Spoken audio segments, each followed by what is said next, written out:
Thank you. Beautiful song. And it ended in a proper reverence, didn't it? Speaking of reverence, here I am.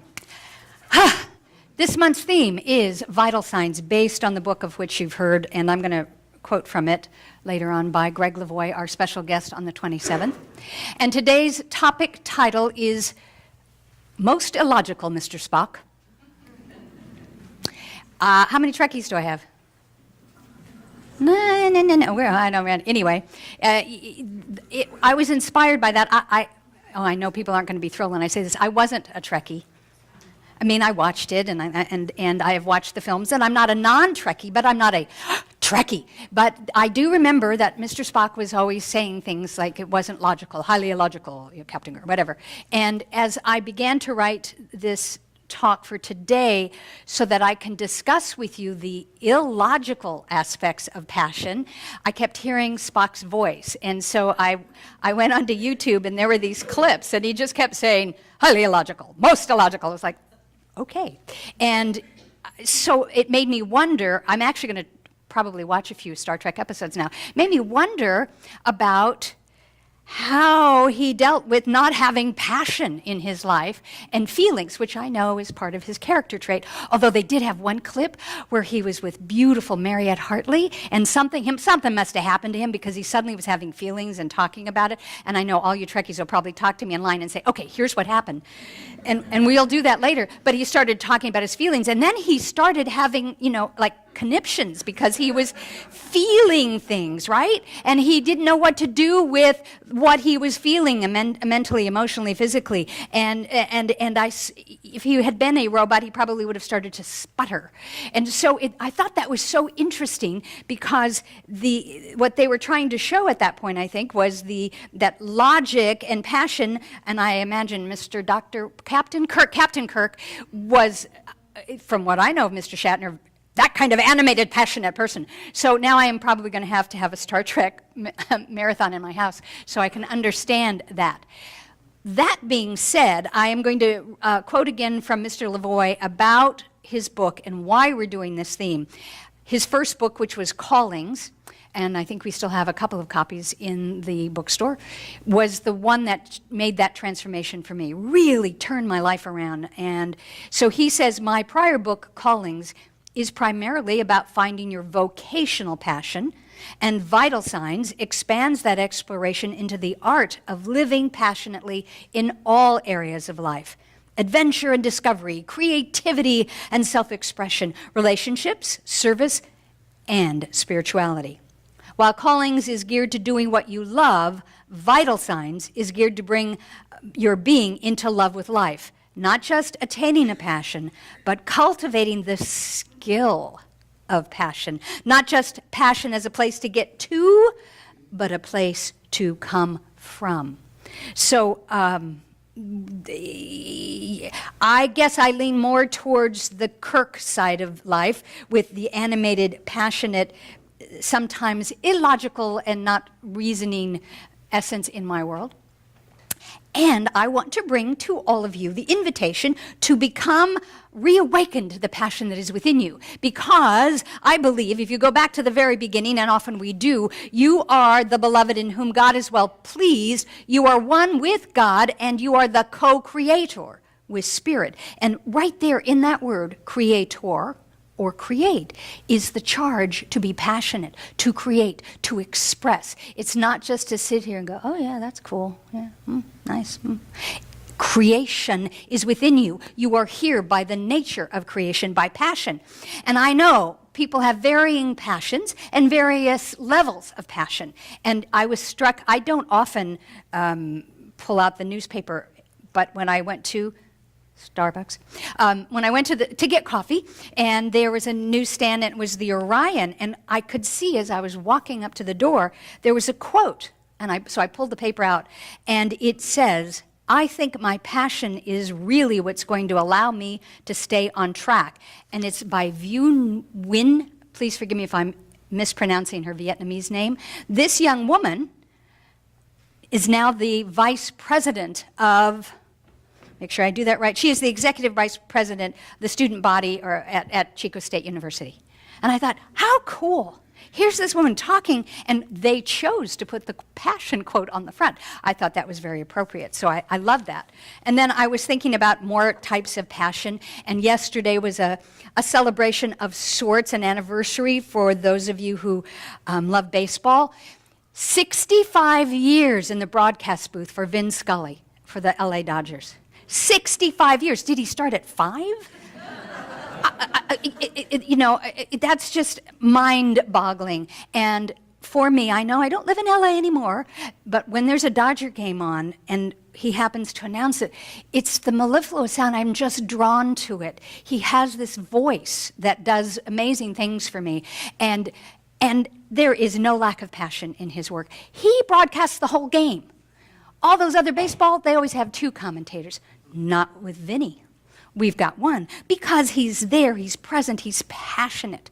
I know that we all have different levels of passion, and it doesn't necessarily mean that you have to be a celebrated book author or broadcaster or TV and all of that. I know that we have passions. Think about, who do you think is passionate in your life? Think about that for a second. When you think of someone who's passionate, who do you think of? Oh my gosh, nobody? Yeah, throw somebody out. I mean, not throw somebody. I was like, peace. No, when you think of someone who is passionate, what? Rev Duchess. Oh, good answer. Ding, ding, ding, ding, ding, ding, ding, ding, ding. Oh, wait.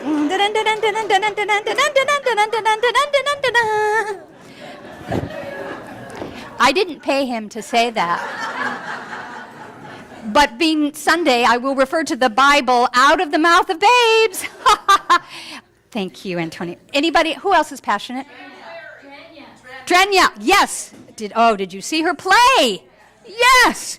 Passion, her work, the director's passion, the set design, all that stuff. I know we have some thespians in the audience today who are passionately, their lives are never going to be the same. The roar of the grease paint, the smell of the crowd, theater calls, passion. There are 2 people in this community, well, 3, I guess I do have to count my husband, who have said yes to their passions. And they're now, Drenya we knew, but you've got Tina, Marion, Don, and Macy, but, Macy's made it very clear from the get-go, that are following their passion by being in a production. That takes courage and...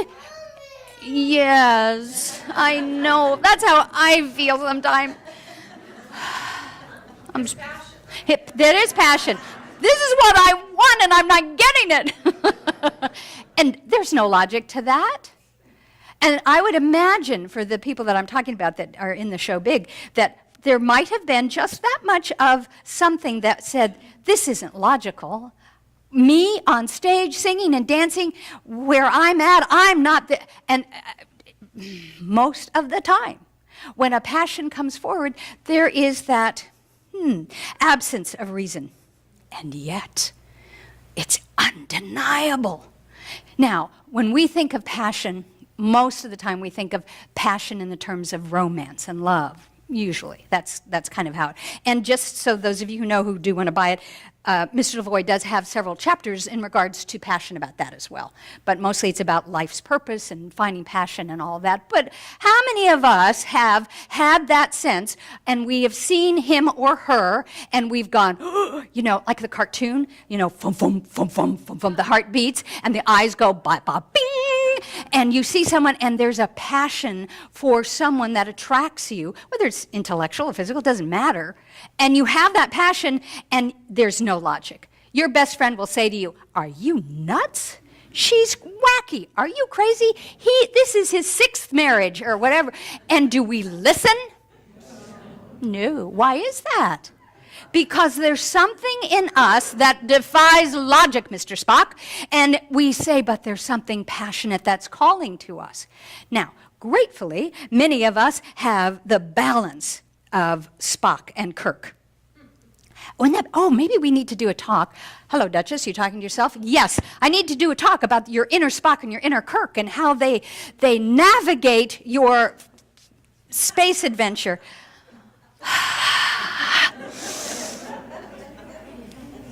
This is how my brain works.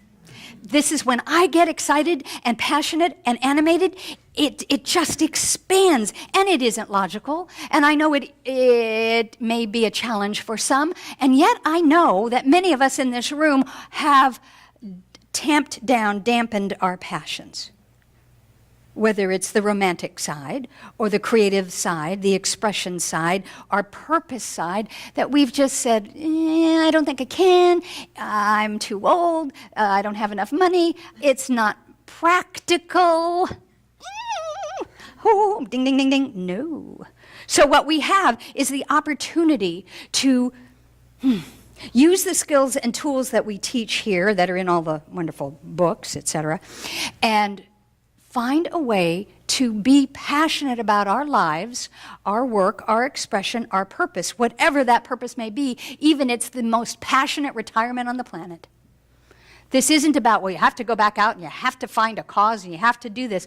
No. And so because there's a Spock thing, I want to tell you that Mr. Lavoie talks about something which reflects everything we've been talking about in the past 6 months about the brain, and he writes, of the brain's 3 command centers, the reptilian, the mammalian, and the neocortex, 2 out of the 3, the reptilian and the mammalian, that's not easy to say, by the way, collectively are referred to as the emotional brain.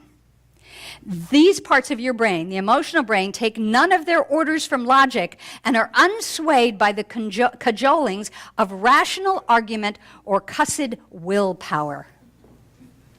So our brain, when we get into the emotional brain, when the boom, and we go, whoa, I got to have that, I got to do that, I got to be that.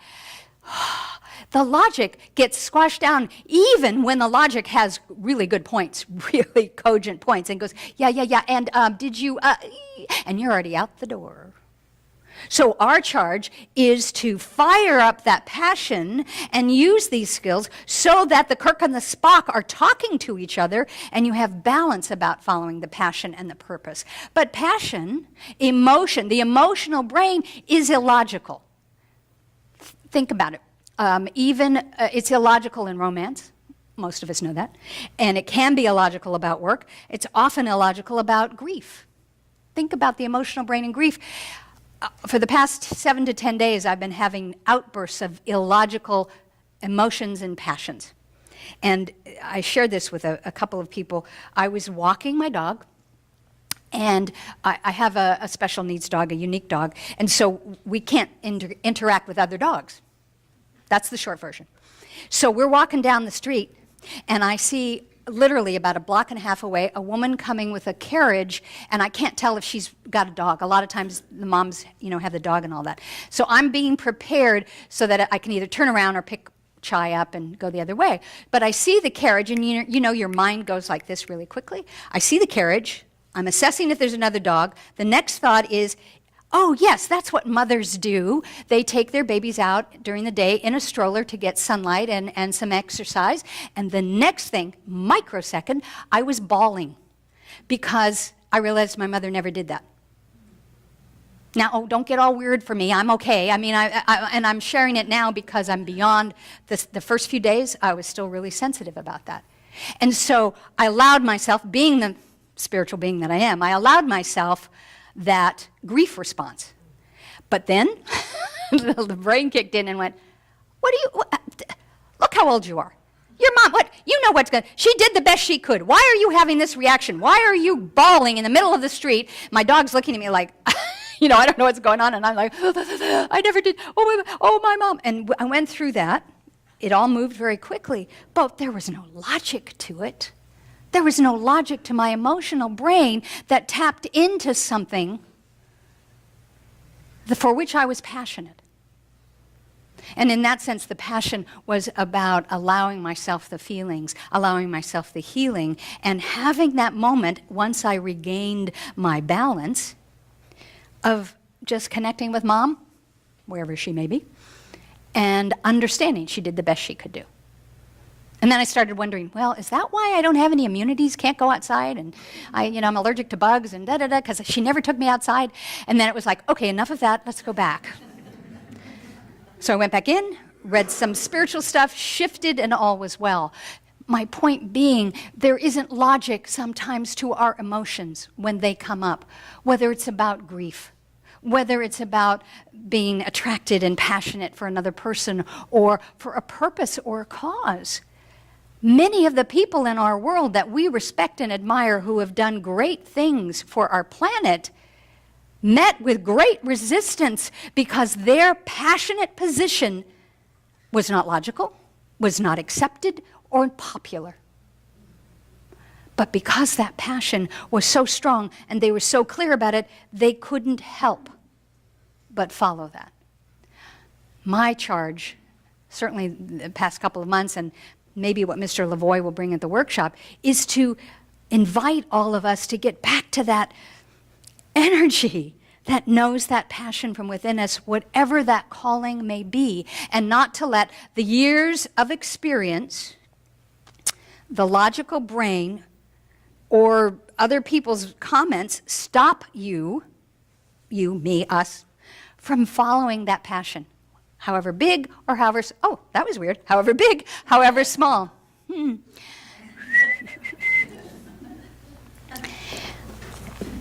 G.K. Chesterton wrote, "The madman is not the man who lost his reason. The madman is the man who lost everything but his reason."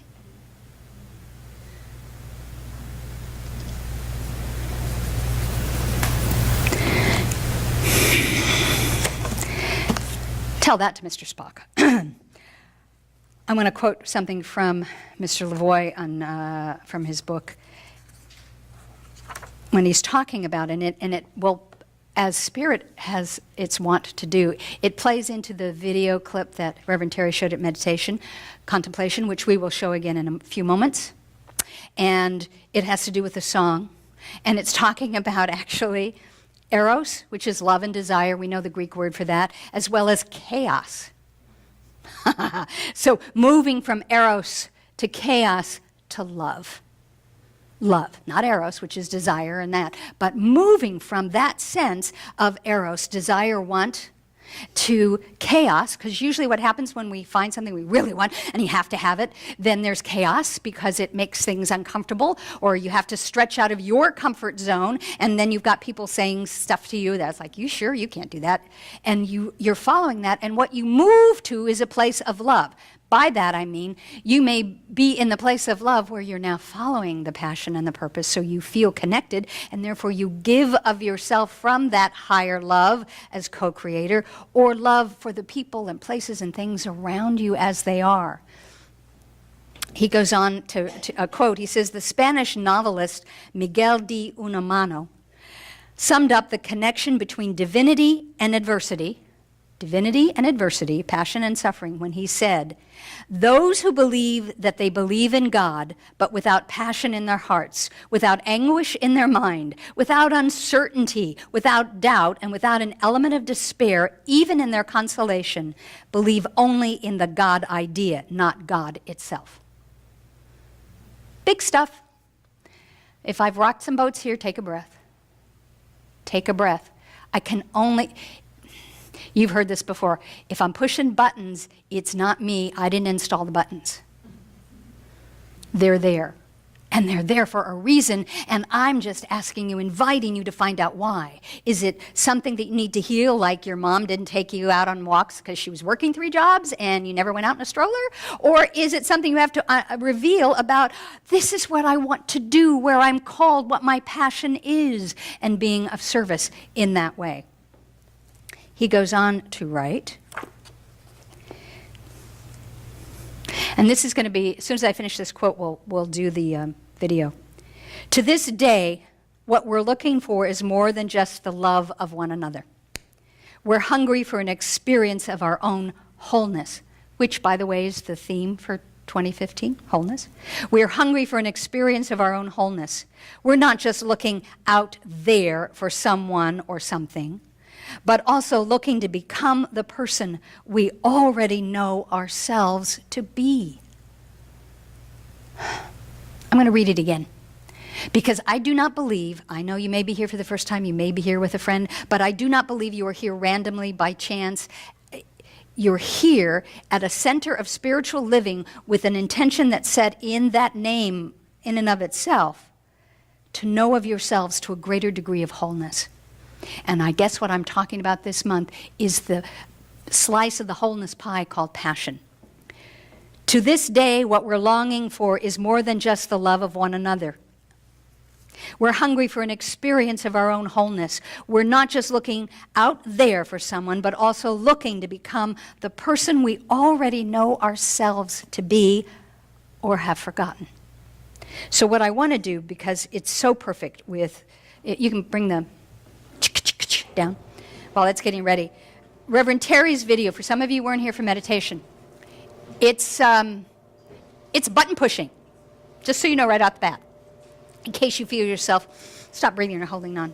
It matches the chaos and the perfect timing and the ecclesiastical theme in the choir's first song. And it really is talking about passion. And so when it's finished, I will come up and I will do a closing prayer, but allow yourself to experience this video, please.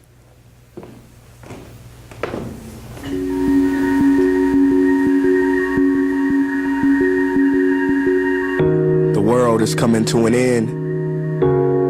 The air is polluted, the ocean's contaminated. The animals are going extinct, the economy's collapsed. Education is shot, police are corrupt. Intelligence is shunned and ignorance rewarded. The people are depressed and angry. We can't live with each other and we can't live with ourselves, so everyone's medicated. We pass each other on the streets, and if we do speak, it's meaningless robotic communication. More people want 15 seconds of fame than a lifetime of meaning and purpose, because what's popular is more important than what's right. Ratings are more important than the truth. Our government builds twice as many prisons than schools. It's easier to find a Big Mac than an apple, and when you find the apple, it's been genetically processed and modified. Presidents lie, politicians trick us, race is still an issue, and so is religion. Your God doesn't exist, my God does, and he is all-loving. If you disagree with me, I'll kill you, or even worse, argue you to death. 92% of songs on the radio are about sex. Kids don't play tag, they play twerk videos. The average person watches 5 hours of television a day, and it's more violence on the screen than ever before. Technology has given us everything we could ever want, and at the same time stolen everything we really need. Pride is at an all-time high, humility an all-time low. Everybody knows everything, everybody's going somewhere, ignoring someone, blaming somebody. Not many human beings left anymore, a lot of human doings, plenty of human lingerings in the past, not many human beings.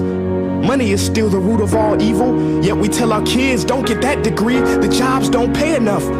Good deeds are only done when there's a profit margin. Videos of the misfortunes of others go viral. We laugh and share them with our friends to laugh with us. Our role models today, 60 years ago, would have been examples of what not to be. There are states where people can legally be discriminated against because they were born a certain way. Companies invest millions of dollars hiring specialists to make little girls feel like they need makeup to be beautiful, permanently lowering their self-esteem because they will never be pretty enough to meet those impossible standards. Corporations tell us, buy, get this, get that. You must keep up, you must fit in. This will make you happy, but it never does for long. So what can we do in the face of all this madness and chaos? What is the solution? We can love. Not the love you hear in your favorite song on the radio. I mean real love, true love, boundless love. You can love each other from the moment we wake up to the moment we go to bed. Perform an act of kindness because that is contagious. We can be mindful during every interaction, planting seeds of goodness, showing a little more compassion than usual. We can forgive because 300 years from now, will that grudge you hold against your friend, your mother, your father have been worth it? Instead of trying to change others, we can change ourselves, we can change our hearts. We've been sold lies, brainwashed by our leaders and those we trust, and not recognize our brothers and sisters, and to exhibit anger, hatred, and cruelty. But once we truly love, we will meet anger with sympathy, hatred with compassion, cruelty with kindness. Love is the most powerful weapon on the face of the earth. Robert Kennedy once said that few will have the greatness to be in history, but each of us can work to change a small portion of events, and in the total of all those acts will be written the history of a generation. So yes, the world is coming to an end, and the path towards a new beginning starts within you.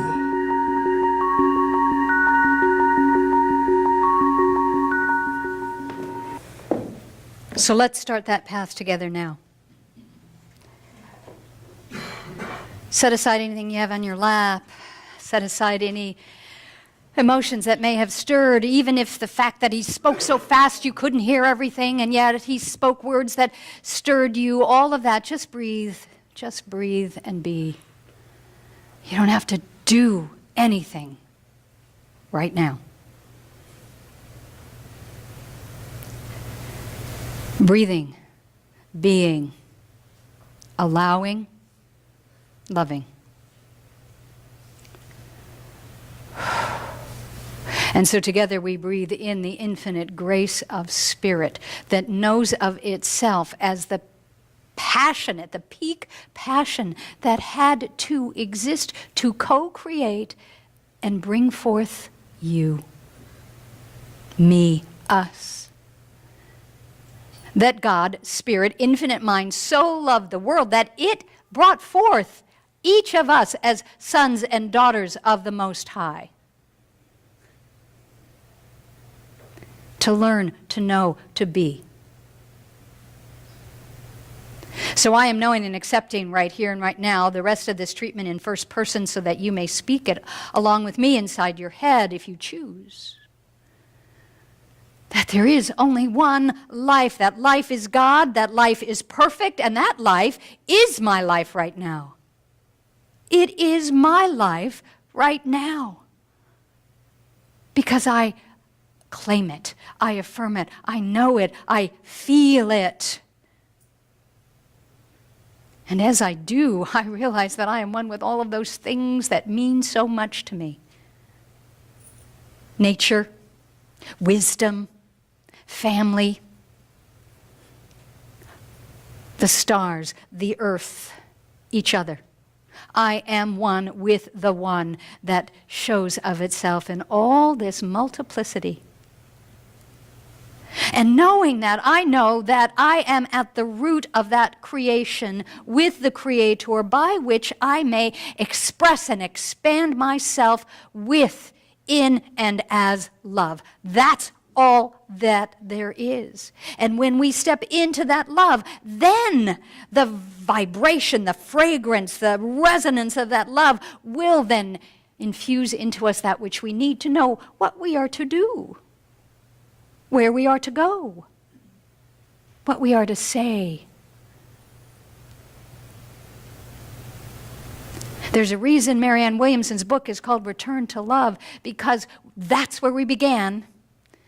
And somewhere along the way of the journey the twists and the turns have kept us away from that, and we find ourselves drawn inexplicably to a center like this or people like us, and then we return our way to love. And we find it was never gone, never lost, never misplaced. And we return as the prodigal sons and daughters of the Most High to be who we are meant to be, and why we came.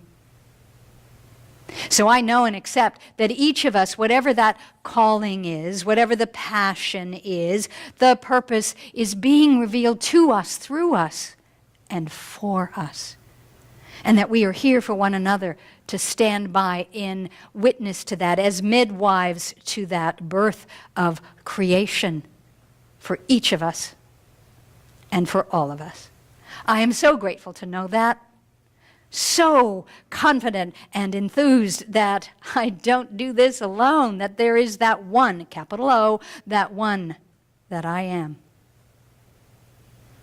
And we do it together in this truth, with love, wholeness, passion, joy, and gratitude. Thank you, thank you, thank you. And now, from that enthusiasm, I have to release this prayer so that I may go about doing that which Spirit is calling me to do and to be. I give thanks. It is so. Please join me together as we say, and so it is, and so I am, and so we are. Amen.